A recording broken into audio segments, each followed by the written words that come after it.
I've lived in New Hampshire almost all of my life. Thank you for talking about dark money and the challenges we face about unifying our country, because we the people are unified against the forces of big money. Can you speak a little bit about solutions like public funding of elections, what we can do at the state level to pass legislations to incentivize voters' voices in our elections versus the big outside money, and what we can do federally to pass those reforms? Yes. So this is where the Supreme Court has been a real obstacle, because we had McCain final bipartisan limits on spending that basically honored the Jeffersonian principle. Jefferson wrote a letter that I found when I was asked to give a speech on an anniversary of Citizens United, and I was reading some of the, and in this letter he wrote, and he said the mother principle of our democracy is the distribution of power among the voters. Now, there were big holes in who was allowed to vote, but what he was talking about is, he said, only if you have equal voice, not just vote, but equal voice among the citizens, then you produce laws that reflect the will of the people, and that's the core principle of our Constitution. That is the core principle that 5 members of the Supreme Court have completely ignored.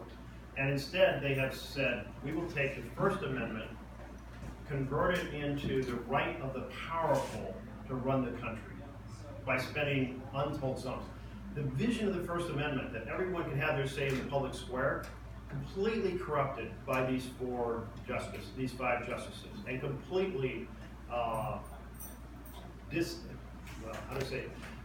the nominee before us has no interest in the fundamental construction of our Constitution. It's taking this federal society. First Amendment means you can spend every dime you have, and if you're a bazillionaire, you can influence elections all over the country in every single pathway, that's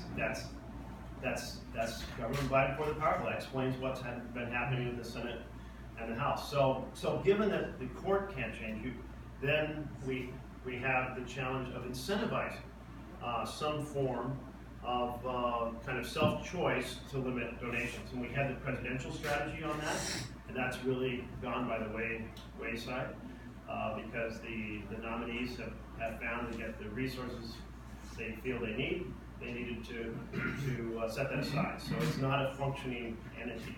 And then we have some cities that have tried it, some states that have tried it. The only one I'm really familiar with the details of is the city of Portland.